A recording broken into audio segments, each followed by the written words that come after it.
Welcome, our dear viewers. This is the Women's Voice, a platform by Women Rights Initiative. My name is Annette Nyonyintono, and I'm going to be moderating today's discussion. I'm happy to be here again, and I'm glad that you're following this conversation and you're eager to learn every day because knowledge is power. Today, we are honored to have a guest, and I'm happy to learn from her and to listen to her. I'll let her introduce herself before we indulge in this wonderful discussion. I'm hoping to learn today and also share as well.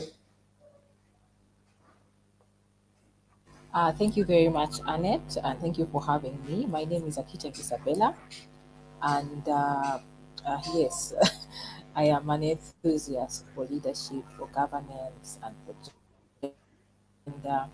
But also, currently, I am supporting the Forum for Women in Democracy in bringing about the Imara Women's Center. So it's a program, it's an initiative that is exciting and taking my time these days. And with the Imara Women's Center, we're building towards 25 years, so that we can be able to consolidate the work that we do around gender equality, around violence. And we're also saying that if you're a woman out there or if you're anyone that is listening, come and build with us. At least buy a brick at 5,000 shillings, and let's build the center. And it will be located in Kasangati. Now let me stop talking about the center. But yes, that is what I am doing right now. Well, But that's it. buy bricks and let's center. Yeah, and please Yes. keep sharing that information, and we will keep resharing so that people can get to know. Because we Thank love you. initiatives that are really developmental, that are really adding value to our community. Today, I'm so excited because we are going to be sharing about supporting women and mostly young women. Mm. And I'm eager to learn how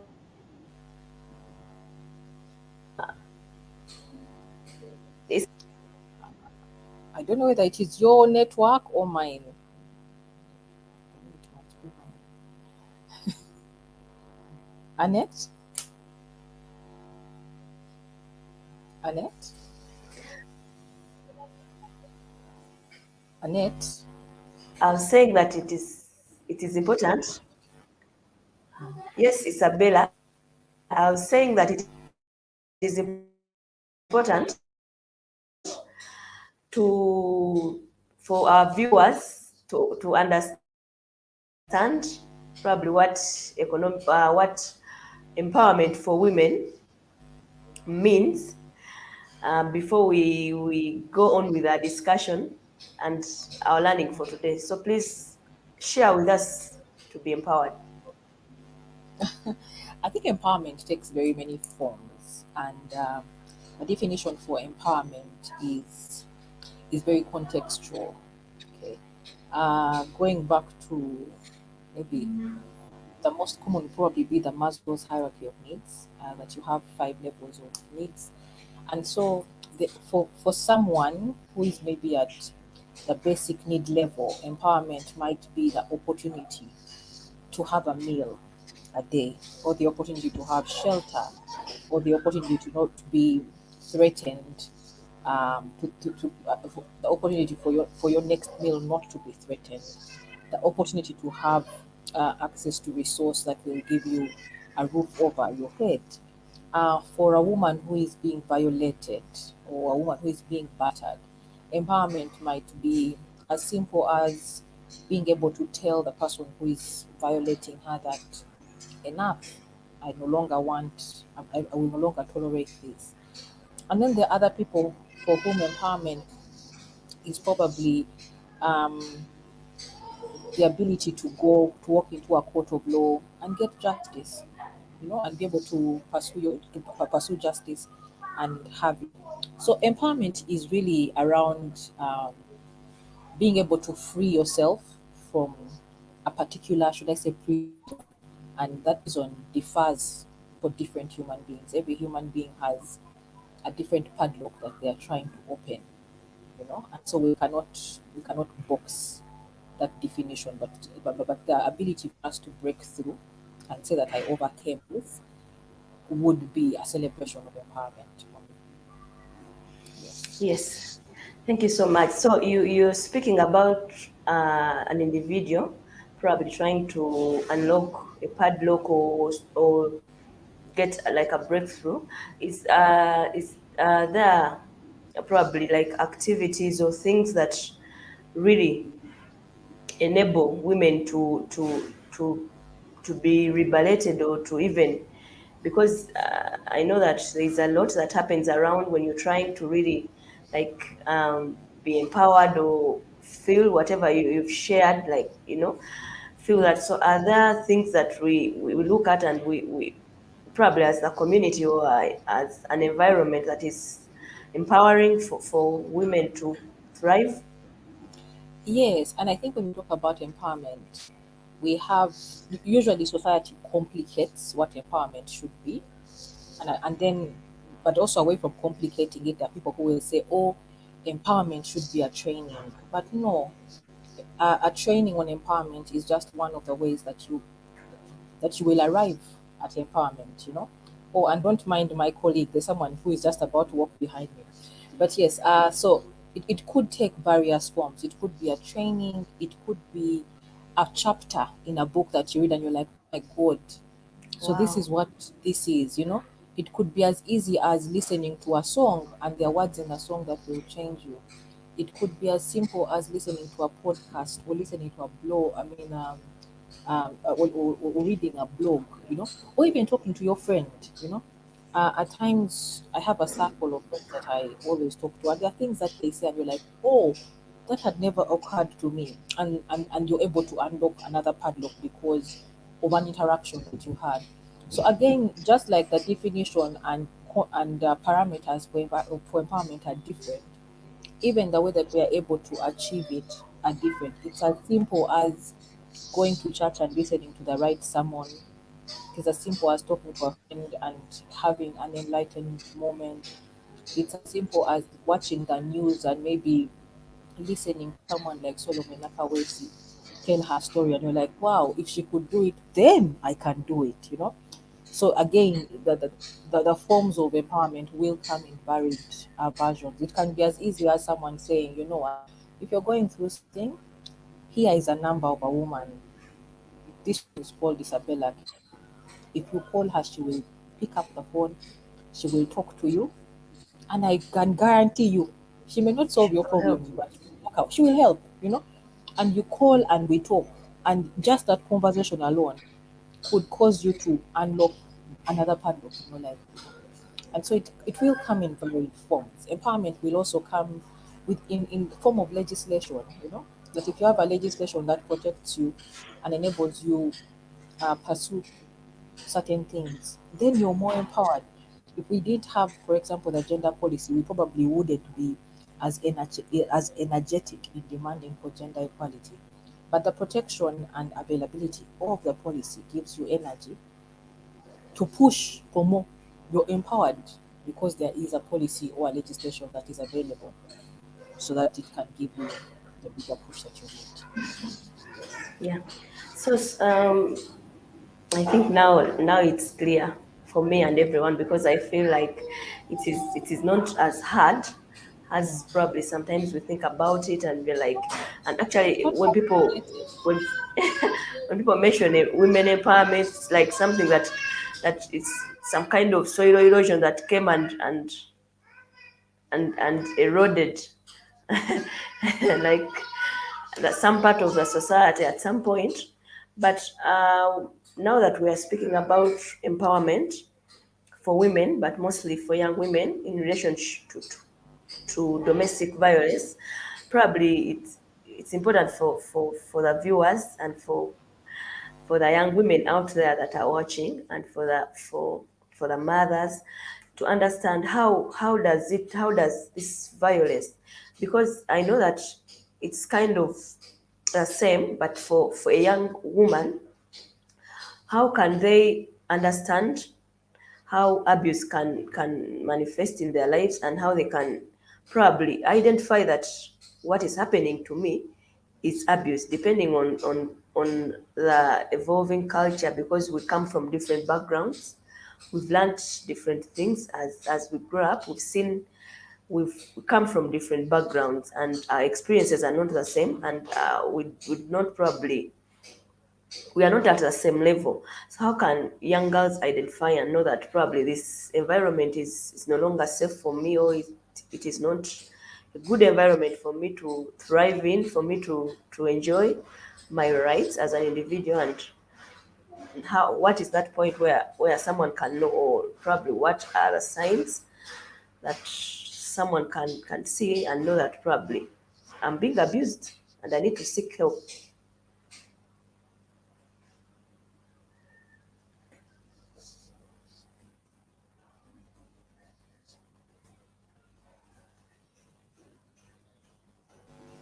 I have just been told that I need to unmute. Okay.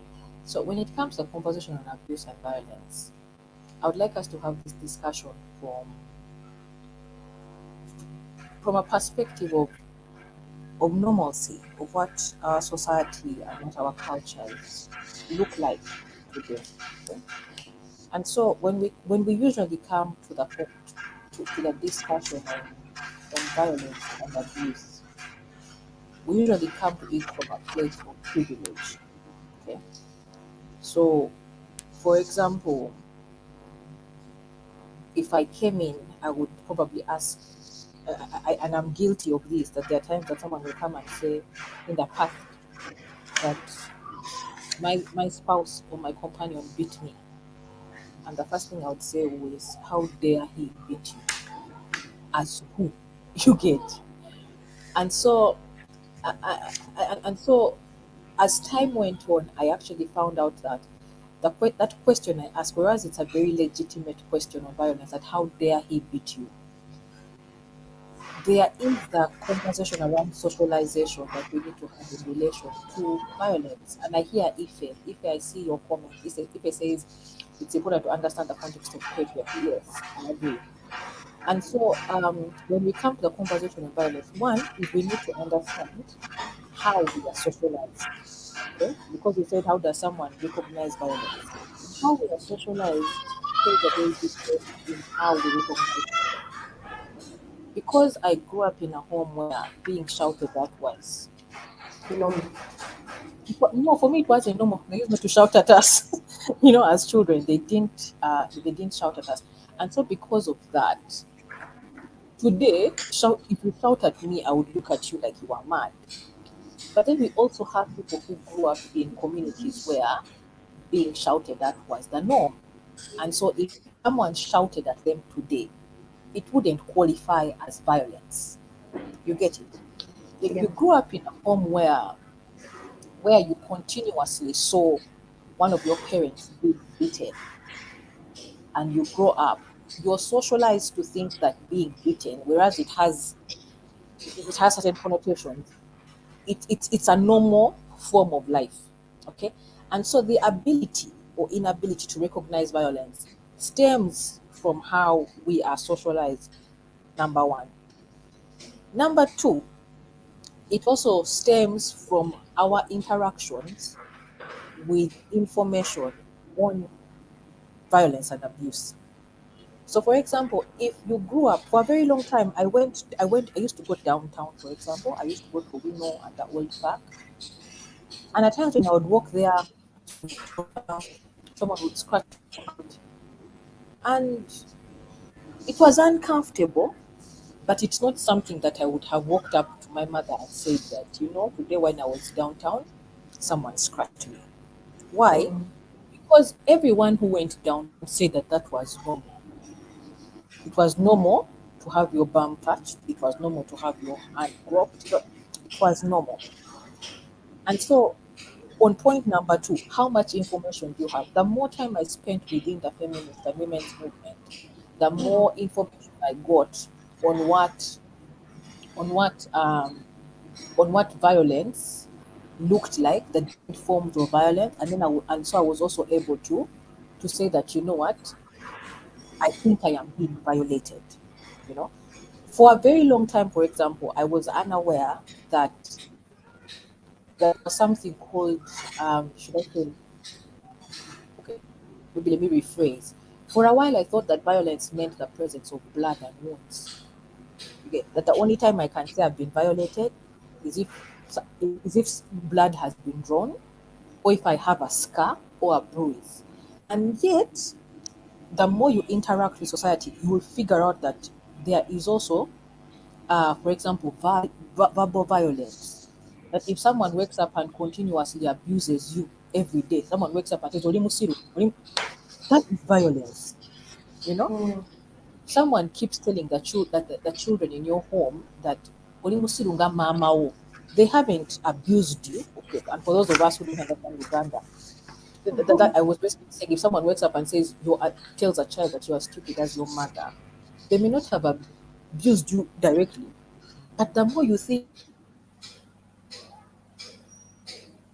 the more you realize that that violence is actually okay. And so when we interact with violence, we must realize that we have physical violence, we have verbal violence, we have emotional violence. Where an emotional violence would take the form, for example, of silent treatment. Some of us live with people who don't talk to us for 2 weeks. What is that? What nonsense is that? Where someone decides that they're not going to that they're not going to speak to you for 2 weeks. And how are you dealing with that person? Or when you cook food, then They the don't norm would eat. be your spouse is going to eat the food, and then every time you cook, they are not eating the food. That is violence. That is violence, because at the end of the day, violence takes away from you. It takes away from you and inflicts pain on you.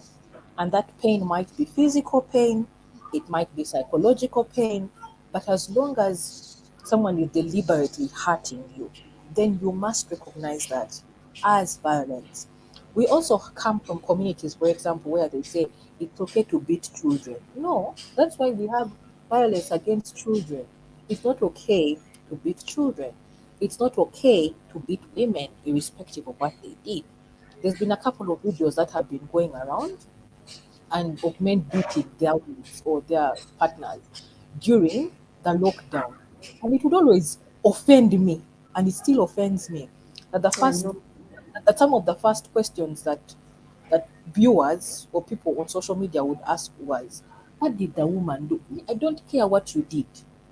Should we also get you and put you down and cane you? No, you know. And so until until men probably also allowed to be caned, because it's so indignifying. The thing with violence also is that it indignifies. It takes away from you, be whether it's physical, or it is emotional, or it is verbal. It takes away from you. It takes dignity away from you. And so for me, if we are to if we are to if we are to encourage or ensure that more women and girls are able to identify violence, one, we must deal with how they are socialized. Two, we must deal with how much information they have at their disposal to be able to recognize violence. And three, we must normalize conversations on violence and say that, you know what, even if you scratched me or you just pinched me, that qualifies as violence. I think we need to treat violence the way we treat sin and say that we don't care how big your sin is It's the sin same. and it's punishable by death, you know. And I think that is how we need to be able to treat our conversations on violence so that we have more women and more girls recognizing it. Yeah, over to you.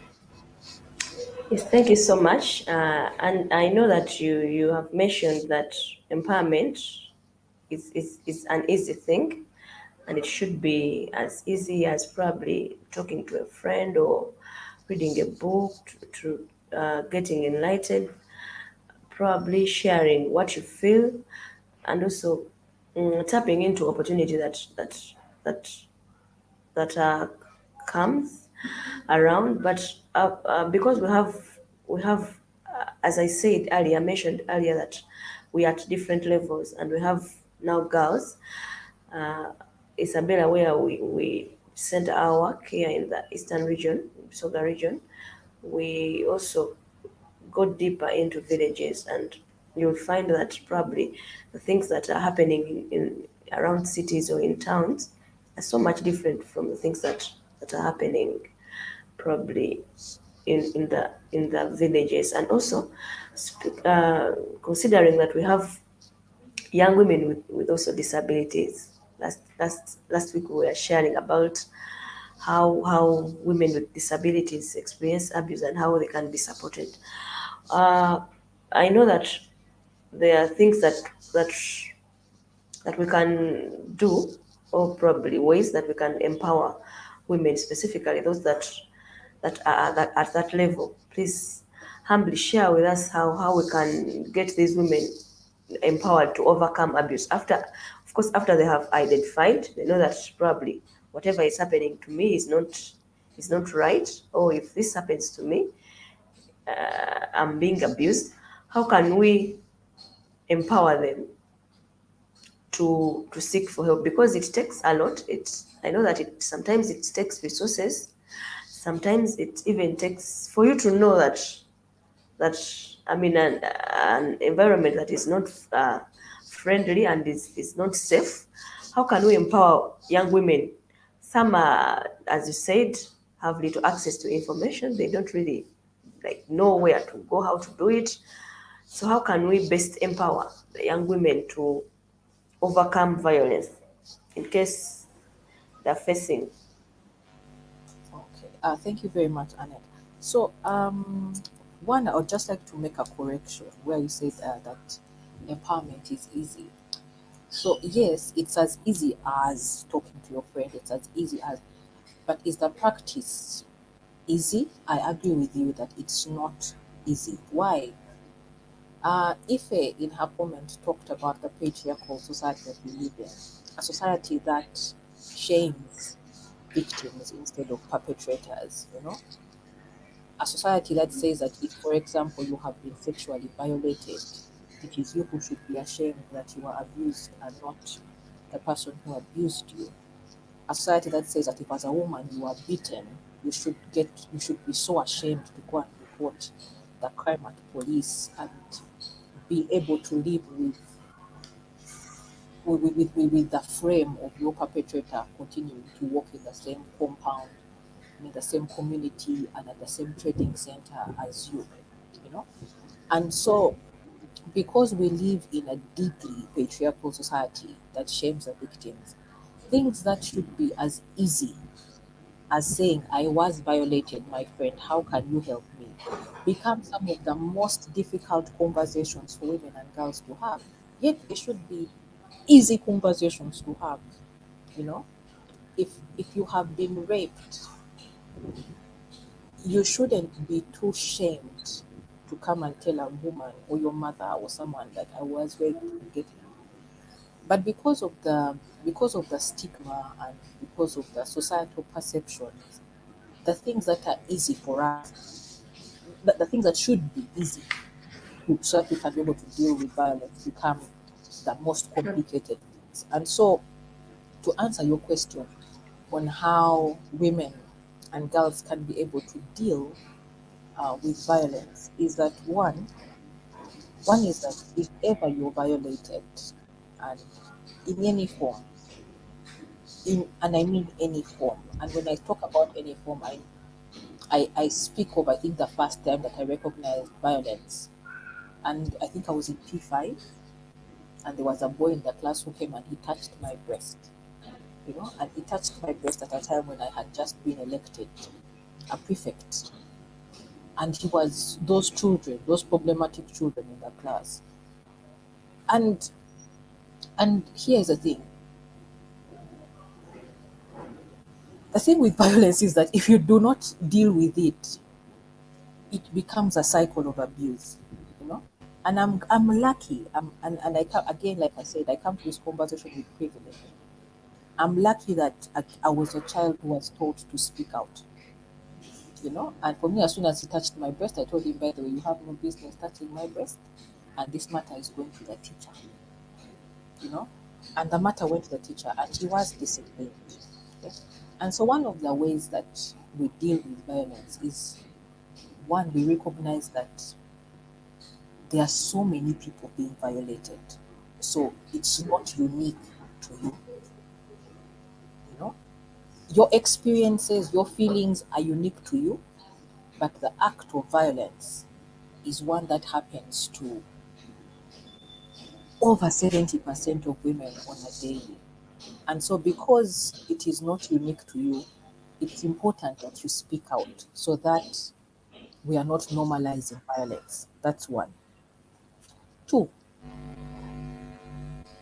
within the community of the women's movement and even the feminist movement, I can guarantee you, if you're listening, that there is one woman who will listen to you and will not judge you.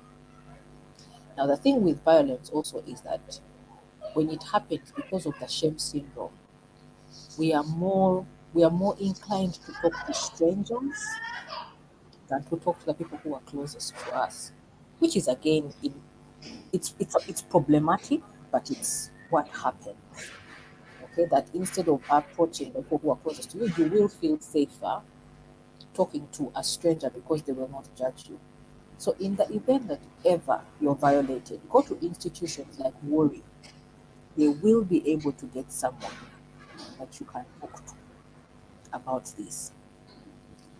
I know that usually when I have conversations on violence, there is also so for example, I there are spaces I go to, and and especially in situations where there's been domestic violence or physical assault or sexual violence, the spaces I go to and people are like, we must prosecute the man, we must go to the end and ensure that justice is served. And I support that. I support the fact that justice must be served.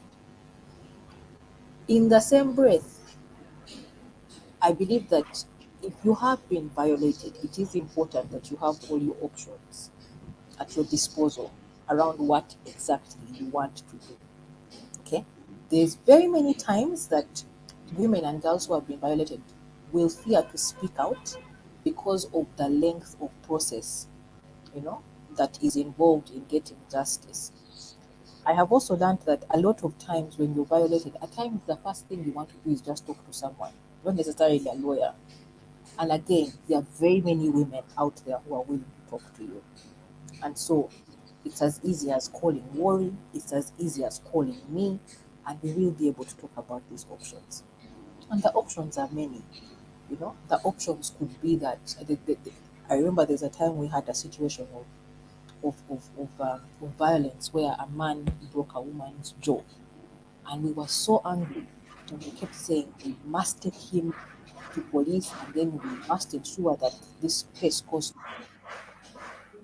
And also as women's rights activists, at times our energy probably overwhelms women who have been violated, and our energy really it's in good faith, but I think it's a little bit energetic, because I remember when we spoke to that woman, she said, no, no, no, no, no, no, no, I don't want to go to court. And again, women will not want to go to court, one, because of how they are socialized, because of societal perspectives, because of issues of finances, because of issues of job security, and so on and so forth. And so I asked her, what do you want? And she said, no, just make sure that he pays all my bills. So she had to undergo jaw reconstruction, And we said, okay, if that is what you want, after we've explained everything, we will support you. So if you've undergone violence, there are so many women's organizations, there are so many women in their individual capacities who are willing to walk through you, who are willing to walk this journey with you on whatever terms you want to walk this journey on. You know, I also know that there are some women who will say, my husband beats me, but I don't want to leave because of my children. And at times you don't want to talk about this because you say, people will judge me because I don't want to leave someone who beats me. But again, the beauty of movement building is that when you come and we are having these conversations, in context, and we are not going to force you to do anything, but we are going to be able to be sisters to you and ensure that justice is served. Of course, when you're violated, it's important that you report these matters to police. And I know again, women fear to report. But the thing with reporting is that when we report, you put this person in the system. You get it? If there's a serial offender, if there's a serial abuser in your community, if every woman chooses to keep quiet, the world will never know that this person is an abuser. And so it's important, even if the only thing you come out with is a serial number, you come with that serial number. Tomorrow, someone else will go and report, and one day that person will have 10 files on them. We know that the justice system has its issues, but it's important that you go and report. If you have been offended, if you have been violated, go to the nearest police station and report. And again, I know, as Isabella, because I've interacted with a couple of women, I know that in police there are people who say, but these are domestic matters that you need to go and solve at home. If someone says that, you have two options. One is you can insist that the law allows you to report. Say that whether it's domestic or not, I want to report.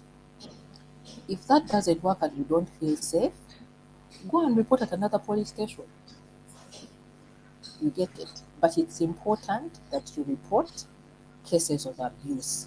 Because if you don't report cases of abuse, you only embolden the abuser. Also, if it's a situation of sexual violence, and I know that it's a very uncomfortable process, it is important that you go to hospital. Okay? Again, people who abuse us, people who violate us, must be brought to book. But we can't bring them to book without evidence.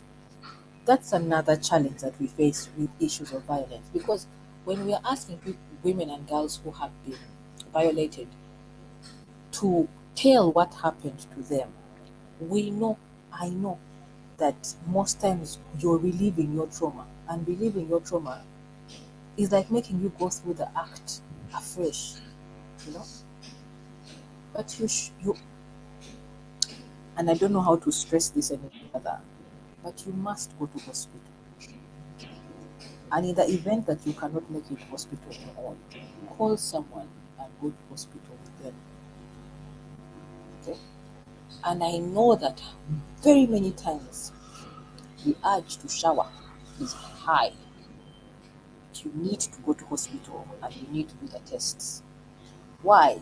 Because again, when you go and report to police an act of violence, yeah, we probably the case will probably need medical records to pass.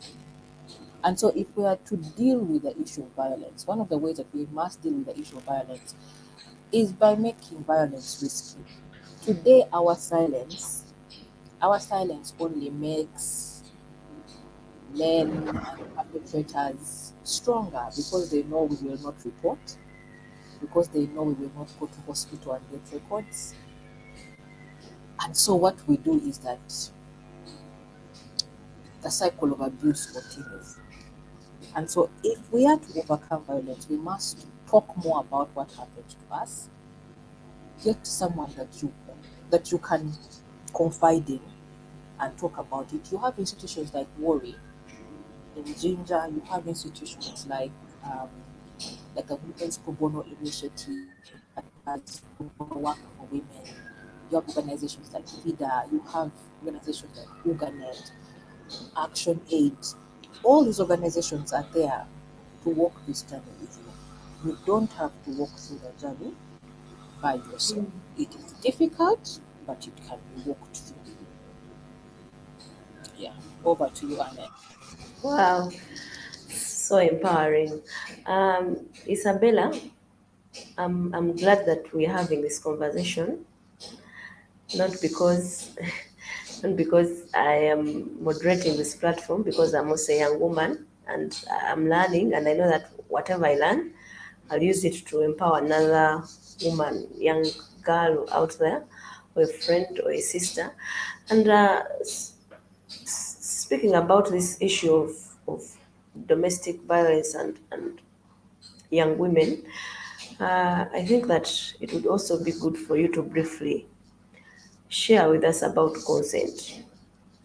I know that we might not unpack everything about it because it might be like a wide topic, but please share a little about consent because mostly for young girls, it's really where the challenges are, and considering Ife's comment about the patriarchal system, and it's really sometimes hard for young women to deal with their spouses, or probably who may be their perpetrators when it comes to the issue of consent. So please, I'd love for you to briefly share with us about consent.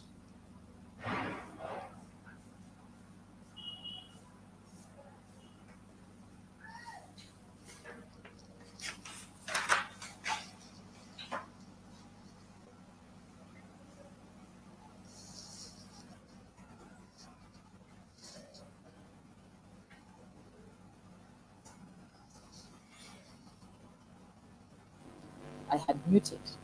Okay, so responding to your question, when we discuss violence and we say that to be able to understand violence, to be able to understand empowerment, we must contextualize and we must be cognizant of how we are socialized as a people or as individuals. When it comes to consent, socialization, cultural norms, social norms also play a big part. One of the reasons that we are still blinking at the sexual offences bill, you know, and um, and that is really because uh, we come from a society that is it's heavily patriarchal. Patriarchal to suggest that we live in a society where that gives men a lot of power, you know, and it gives men a lot of privilege. And so when we and a lot of privilege, and so when we come to for example the home, we still live in a society that says the man is the head of the home. When it comes to when you go, for example, to the church, for some of us who are religious, you're going into a space where the man is the epitome of God, and the rest of you are sheep, and yes. And so this perpetration of power and privilege extends itself from the public into the private. And when we talk about the private, it extends itself into spaces of bodily autonomy, you know. And it's not even and even before I come to consent, I just want to show the extent to which it extends itself. Today, for example, if you, Annette, and I decided to go to hospital and wanted to get our uterus removed, eh, we would be asked if we had the consent of our husbands, whether or not we have husbands. Even before they ask us if we are married, they'll ask us if we have the consent of our husbands. You know, if you want to permanently what is it called, stop having children, they will ask you if you have the consent of your husband, because your husband needs to consent to you tying your pubes, you know. And so our ability to negotiate has even been taken away from our own bodies, you know. That at times, if you ask the average woman how many children she wants to have, she would say, it depends on my husband, you know. And so because the system has handed our bodies over to men, when you're getting married on average, they will tell you you have gone to cook, you have gone to reproduce, you have gone to build a home. What does that mean? Building a home is sexual. You reproduce. Reproduction is sexual, you know. But because power to make decisions has even moved to your body, when it comes to the issue of sex, you do not have the luxury of not wanting to have sex because you went to reproduce. And so that is the place that the conversation around consent becomes very contentious. That if you're married, in what state of mind don't you be in the mood to have sex? If you have said that I am your boyfriend, okay, let us not even complicate this by going to marriage. If I have said that let us pretend to date, eh, that in our cultural social terms is enough to consider you my wife and a supplier, a supplier of unending sex, and me, a consumer of sex that whose lifespan shouldn't end. You get, but we need to unpack the conversation on consent to say that one, consent is basically you agreeing, okay, to have sex, and consent takes very many contexts. Can be withdrawn. Therefore, we say, but you are allowed. Yes, I can accept and withdraw. And there are conditions, and on whether or not there are conditions, it is your right as a woman to say, I no longer want. But of course, there are people but the issue of consent has also come under attack, even by fellow women. But the thing here is, if I consented, for example, to having sex with you using a condom, and you took the condom off, I can withdraw my consent. If I am your wife and I've consented to having sex with you and you disappear from the home for 3 weeks, I should be able to withdraw my consent because I do not know what you carried for me from wherever you are. You get? If you've just given birth, you can withdraw your consent. But also, if you just don't want, because it's okay not to want, you can withhold your consent. But like I said earlier, because we come from a society that believes that all men have to do is ask, and all women have to do is say, Yes, have. yes, yes.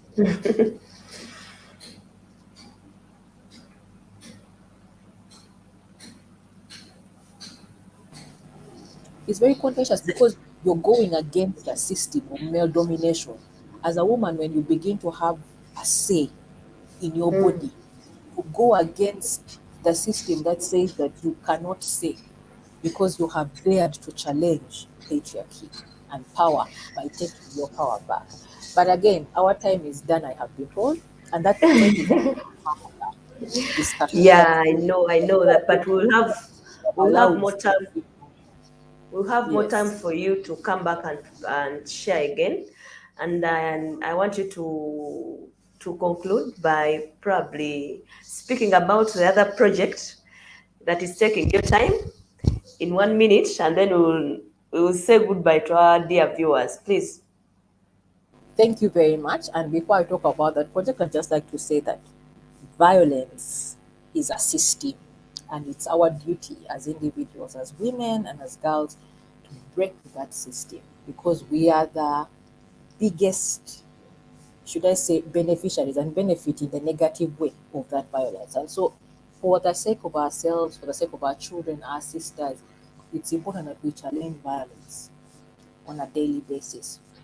Back to the project, the initiative, the Imara Women's Center, an initiative of the Forum for Women in Democracy that would like to give back to the women's movement, a center where women will be able to be safe, a center where you will be able to say, I have a home away from my home. We are phasing this as a 5-year initiative, but it's an initiative that will allow you to rest. It will be an initiative that will allow us to continue to challenge inequalities. It is an initiative that will enable us continue to contribute towards work around gender equality in the future because we will run the center as a social enterprise. And so every profit that we will reap from the center will go back into much needed work around curbing violence, but also around dealing with inequalities.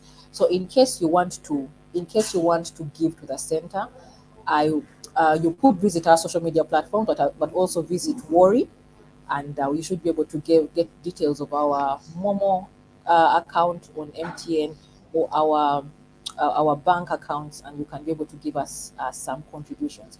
We are selling a brick at 5,000 shillings, and so Bambi, buy a brick and let us build the Imara Women's Center. Thank you Thank you very so much. much. Until next time, and bye bye. Thank God you. bless. Bye bye.